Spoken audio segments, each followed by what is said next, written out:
Hello everyone, आज हम लोग देखेंगे बीपीएससी में पूछे हुए मैथ्स क्वेश्चन सीरीज का लेक्चर नंबर 2। तो आते हैं पहले क्वेश्चन पे। क्वेश्चन गिवन है, एक सीरीज गिवन है 2, 4, 6, 8, 10, 12, 14, 16। आपसे पूछ रहा है कि इसका मीडियन क्या होगा, माध्यिका क्या होगा। इस इंग्लिश में क्या बोलते हैं, मीडियन। मीडियन बोलते हैं इंग्लिश में। तो इसे कैसे निकालते हैं, तो सबसे पहले क्या करते हैं हम लोग, टोटल नंबर काउंट करते हैं कितना नंबर गिवन है। तो 1, 2, 3, 4, 5, 6, 7, 8। एन आपका हो गया कितना, 8 हो गया। तो जब इवन नंबर हो तो क्या करते हैं, इसे 2 से डिवाइड करो, क्या आया 4।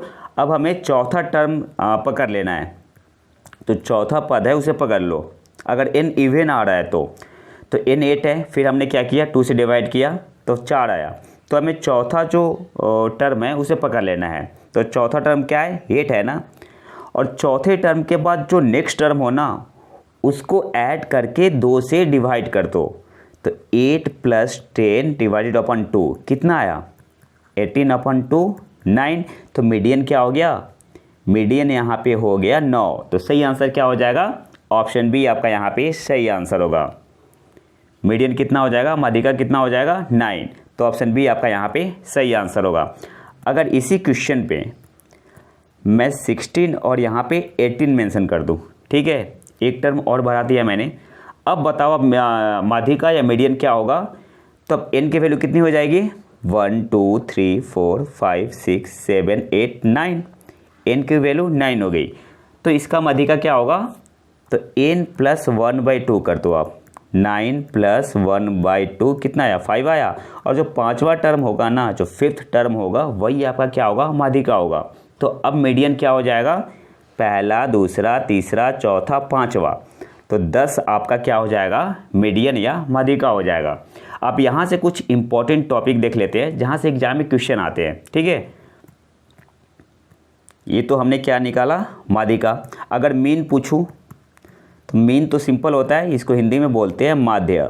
माध्य कैसे निकालते हैं, सबको ऐड करके जितना टर्म है उससे डिवाइड कर दो। तो इसका मीन कितना हो जाएगा, मीन आपका हो जाएगा, सबको ऐड करोगे जब आप 2 + 4 + 6 + 8 + 10 + 12 + 14 + 16, इनको जब ऐड करोगे तो कितना आएगा आपका, 72 आएगा। 72 टोटल नंबर कितना है, 8 है ना। तो 72/8 9 आपका क्या होगा, ये आपका माध्य हो जाएगा, ठीक है, जिसे ही क्या बोलते हैं, मीन बोलते हैं इंग्लिश में। एक टर्म और आता है, दो टर्म इंपॉर्टेंट है। एक आपसे पूछता है मीन डेविएशन निकालना और एक होता है वेरिएंस निकालना, और बहुत ही ईजी होता है, ठीक है। तो इन दोनों टर्म को अच्छे से समझ लेते हैं कि मीन डेविएशन, माध्य विचलन, और वेरिएशन, प्रसरण कैसे निकालते हैं। तो यहाँ पे अलग पेज लेते हैं। टर्म क्या था आपका, 2 4 6 8 10 12 14 16। हमसे पूछा जा रहा है कि इसका मीन डेविएशन क्या होगा, माध्य विचलन।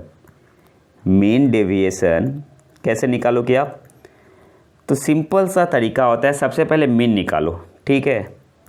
x बार से मैंने डिनोट किया। मीन कितना आया था, सबको ऐड करके 8 से डिवाइड कर दो टोटल नंबर ऑफ टर्म से। तो मीन हमारा आया था 9 आया था ना। अब देखो क्या करना होता है, बस प्रोसेस देख लो, समझ में आ जाएगा मीन डेविएशन निकालना। मीन आ गया। अब 2 जो है आपका 2, ये 9 से कितना कम है, 7 कम है ना, तो यहाँ पे 7 लिख लो, ठीक है। 4 कितना कम है, 5 कम है। 6 कितना कम है, 3 कम है। 8 कितना कम है, 1 कम है। जब 10 से कंपेयर करेंगे तो 1 ज़्यादा है, सारे पॉजिटिव लेने हैं। 12 कितना जाता है, 3 ज़्यादा है। 14 कितना जाता है, तो 5 जाता है, ठीक है। 9 से 14 5 ज़्यादा है। 16 7 जाता है, ठीक है। तो ये हमने निकाल लिया। अब हमसे पूछ क्या रहा है, मीन डेविएशन कैसे निकालना है। तो इन सबको ऐड कर दो, ठीक है, इन सबको ऐड करो। कितना आया, 7 5 12 3 15 16 17 3 20 25 + 7 32 32 आया, और टोटल नंबर से डिवाइड कर दो, 8 है ना, तो 8 मतलब मीन डेविएशन कितना आया, 4 आया।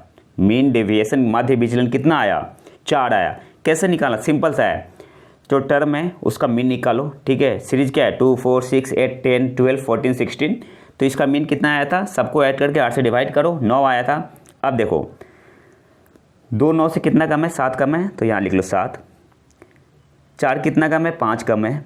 6 कितना कम है, 3 कम है, या सिंपली घटाते जाओ ना, 9 - 6, 9 - 2 7, 9 - 4 5, 9 - 6 3, 9 - 8 1, यहाँ पे 10 है तो 10 - 9 1, पॉजिटिव रखना है, ठीक है।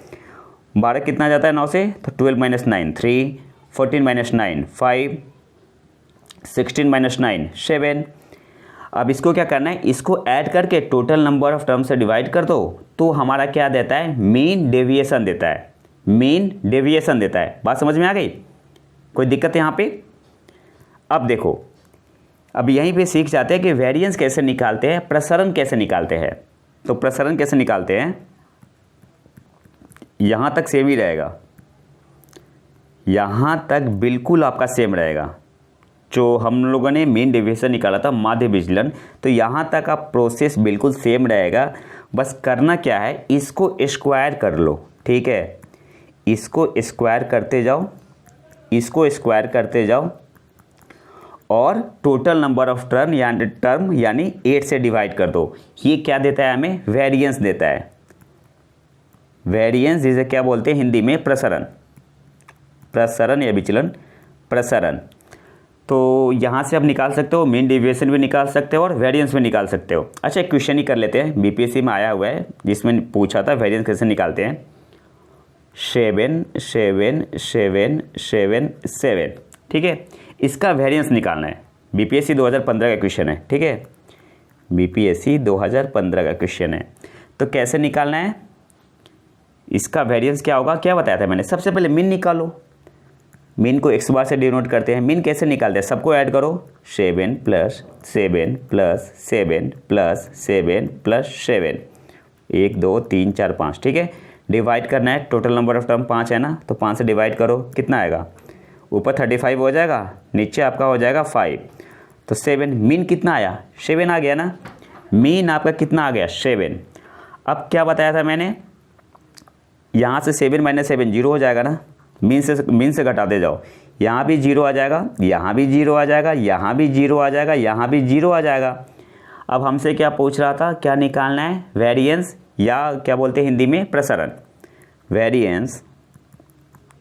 वेरिएंस या प्रसरण क्या हो जाएगा, तो 0 का स्क्वायर, ये ऐड करना है, 0 का स्क्वायर 0 का स्क्वायर 0 का स्क्वायर, सबको ऐड करके जोड़ेंगे 0 ही आएगा। डिवाइड कैसे करेंगे, 5 से, टोटल नंबर ऑफ टर्म से, तो आंसर हमारा यहाँ पे क्या हो जाएगा, 0, ठीक है। तो प्रसरण या वेरिएंस की वैल्यू कितनी हो जाएगी, 0 हो जाएगी। तो आप मीन डेविएशन निकाल सकते हो, वेरिएंस भी निकाल सकते हो, प्रोसेस सेम ही है। अब एक फॉर्मूला याद कर लो, mode equal to 3 median minus 2 mean. Mode क्या होता है, बहुलक बोलते हैं। अच्छा, बहुलक क्या होता है, जैसे मान लो कि 2 4 4 8 6 9 है, तो मैं यहाँ पे पूछूं कि मोड क्या होगा, तो जो टर्म सबसे ज़्यादा बार रिपीट होता है वो आपका क्या होता है, मोड होता है। तो यहाँ पे 4 क्या हो गया, आपका मोड हो गया, ठीक है।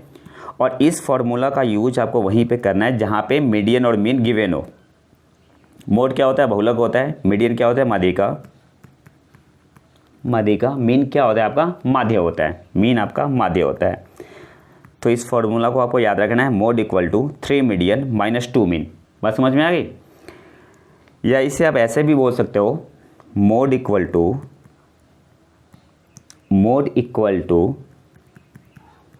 Mean minus 3 mean minus median.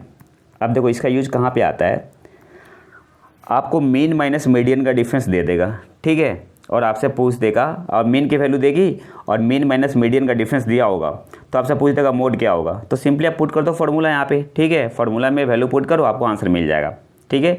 और एक पॉइंट और, जब भी मीन निकालना हो, यहाँ पे तो ऑलरेडी असेंडिंग ऑर्डर में दिया हुआ था, आरोही क्रम में।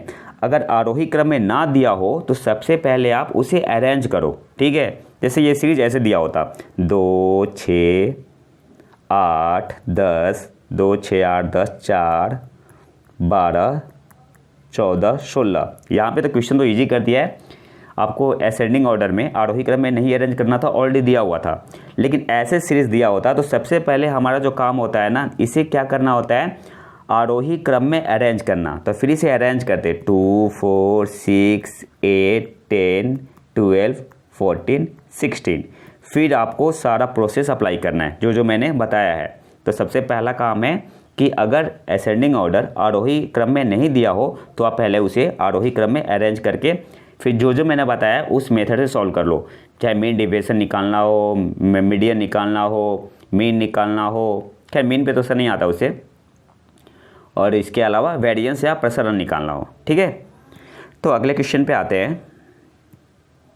क्वेश्चन क्या है, एक वर्ग है, ठीक है, एक वर्ग है, कोई स्क्वायर है, ठीक है। इसकी परिमिति पेरीमीटर कितना गिवन है 4a + 8। तो वर्ग का स्क्वायर का पेरीमीटर क्या होता है, वर्ग की परिमिति 4 × भुजा, यही होता है ना, 4 × भुजा, 4 × भुजा, ठीक है। पेरीमीटर बेसिकली क्या होता है, सबको आप ऐड कर दो, ठीक है। तो 4 × भुजा कितने के बराबर है, 4a + 8 के बराबर है। तो यहाँ से आप 4 कॉमन ले सकते हो, 4a + 2 लिख सकते हो यहाँ पे, तो 4 4 कैंसिल हो गया। तो यहाँ पे साइड की वैल्यू जो वर्ग की भुजा है, साइड ऑफ स्क्वायर कितनी आ गई, a + 2। हमसे पूछ रहा है उस वर्ग का क्षेत्रफल क्या होगा। तो क्षेत्रफल क्या होता है, भुजा का होल स्क्वायर, मतलब a + 2 का होल स्क्वायर। तो आंसर क्या आ जाएगा, a² + b² + 4a, 2ab। तो सही आंसर देख लो यहाँ पे क्या होगा, a² + 4a + 4। तो ऑप्शन ए आपका यहाँ पे सही आंसर होगा। सही आंसर क्या हो जाएगा, ऑप्शन ए आपका यहाँ पे सही आंसर होगा। अगले क्वेश्चन पे आते हैं, सिंपल क्वेश्चन था। NC1 + NC2 एंड ऐसे एक सीक्वेंस गया हुआ है प्लस NCN = 255 गिवन है। तो आपसे पूछ रहा है कि n की वैल्यू क्या होगी। तो सबसे पहले एक फॉर्मूला याद रख लो, NC0 + NC1 + NC2 + NCN = होता है 2n, ठीक है। इसको याद कर लो, काफ़ी इंपॉर्टेंट फार्मूला है। NC0 + NC1 + NC2 and so on, NCN = 2n होता है। अब देखो यहाँ पे कहाँ से शुरू हुआ है, NC1 से, मतलब यहाँ से शुरू हुआ है, यहाँ तक गया है। तो हम क्या करेंगे, NC0 को इधर भेज देंगे। तो NC1 + NC2 + NCN कितना हो जाएगा, 2n - NC0 हो जाएगा। और NC0 की वैल्यू क्या होती है, 1 होती है। क्यों, देखो NCR का फॉर्मूला क्या होता है, n factorial divided upon r factorial n - r का फैक्टोरियल। अब यहाँ r की जगह पे क्या है, 0 है ना, तो ये टर्म आपका 0 फैक्टोरियल 1 होता है। तो ये टर्म आपका आ जाएगा n फैक्टोरियल, यहाँ पे r की वैल्यू 0 पुट करो, तो n factorial upon n factorial cancel होकर क्या आता है, 1 आता है। तो NC0 की वैल्यू क्या होती है, 1 होती है। बात समझ में आ गई। तो ये टर्म आप इस टर्म को लिख सकते हैं 2n - 1। यहाँ तो कोई दिक्कत, 2n - 1 बिकॉज NC0 1 के बराबर होता है। तो अब आते हैं, इसका स्क्रीनशॉट ले सकते हैं आप। इसका मतलब क्या हुआ कि 2n - 1 की वैल्यू कितनी गिवन है, 255। 2n - 1 = 255 गिवन है। तो 2n की वैल्यू कितनी हो जाएगी, 2n आपका हो जाएगा, इधर 1 भेज दो आप, तो ऐड हो जाएगा 1, 256। 256 को लिख सकते हैं 2n लिख सकते हैं ना। तो n की वैल्यू कितनी हो जाएगी, n की वैल्यू हो जाएगी 8। n की वैल्यू कितनी हो जाएगी, 8। तो ऑप्शन बी आपका यहाँ पे सही आंसर होगा, ठीक है। गलत तो नहीं कर रहा कुछ, 2n ही होता है ना 256। तो n की वैल्यू कितनी हो जाएगी, 8 हो जाएगी। तो सही आंसर क्या हो जाएगा, ऑप्शन बी आपका यहाँ पे सही आंसर होगा। अगले क्वेश्चन पे आते हैं। k का मान ताकि बिंदु 1 2 3 K04 और -242 एक रेखा में होगा, मतलब कोलिनियर होगा। तो इसका एक सिंपल सा मेथड होता है, इसका डिटर्मिनेंट ले लो और वैल्यू 0 कर दो। 1 2 3 K04 -242 इक्वल टू 0। सॉल्व करोगे तो k की वैल्यू कितनी आएगी? जब आप इसे सॉल्व करोगे तो k की वैल्यू आएगी 4। ठीक है, सॉल्व करके देखना। सॉल्व कैसे करते हैं? 1 लो, 1 0 4 4 2। ठीक है, 0 4 4 2। फिर यहाँ पे लेंगे -2। अच्छा, एक चीज़ और, काफ़ी बच्चे कंफ्यूज होते हैं ना कि यहाँ पे -2 कैसे लिया, +2 क्यों नहीं लिया। तो सिंपल सा एक फंडा होता है, कहाँ पे प्लस लेना होता है, कहाँ पे माइनस लेना होता है। तो इसको ऐसे याद रखो, -1 का power i + j row column होता है। तो जब हमने 2 लिया ना तो ये पहले रो में है और दूसरे कॉलम में है। ठीक है, तो 1 + 2 3 हो गया ना। तो -1 का पावर 3 क्या होता है? -1 होता है। -1 आया ना, इसलिए हमने यहाँ पे -2 लिया। तो फिर जब हमने यहाँ पे -2 कर लिया, फिर यहाँ पे मॉड क्या लेंगे? तो इस वाले लाइन को नहीं लेना होता है।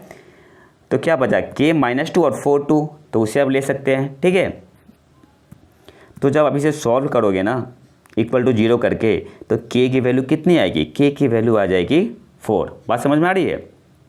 k की वैल्यू आ जाएगी 4। और आखिरी क्वेश्चन पे आते हैं। यदि समीकरण x² + 11x + 50 = 0 हो और इसका रूट दिया हुआ है अल्फ़ा और बीटा, तो α/बीटा + β/α की वैल्यू क्या होगी? देखो, अगर कोई भी इक्वेशन हो x² + bx + c = 0, अगर रूट अल्फ़ा बीटा है तो अल्फ़ा + बीटा की वैल्यू होती है -b/a और अल्फ़ा बीटा की वैल्यू होती है c/a।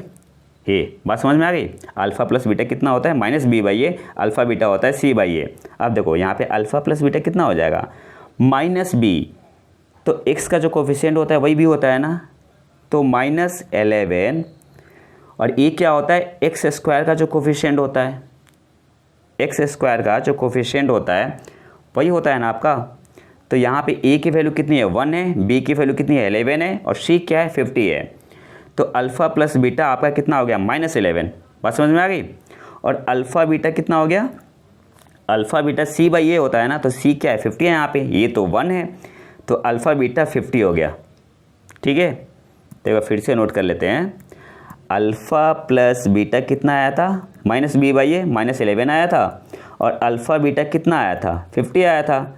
अब आप इसको सॉल्व कर लो। α² + β² डिवाइडेड अपॉन अल्फ़ा बीटा, और α² + β² को लिख सकते हैं अल्फ़ा + बीटा का whole square -2 alpha beta divided upon alpha beta. Alpha + beta कितना है? -11 है ना, तो -11 का स्क्वायर कितना हो जाएगा? 121 हो जाएगा। -2 × 15, अल्फ़ा बीटा की वैल्यू कितनी है? 50 है, तो -2 × 50 डिवाइडेड अपॉन अल्फ़ा बीटा 50। जब अब इसे सॉल्व करोगे ना तो आंसर आएगा 0.42। तो ऑप्शन बी आपका यहाँ पे सही आंसर होगा। तो ये तो था हमारा आज का लेक्चर है। का वीडियो पसंद है तो लाइक करें और चैनल को सब्सक्राइब जरूर कर ले। मिलते हैं नए वीडियो में नए टॉपिक के साथ, तब तक के लिए नमस्कार, जय हिंद।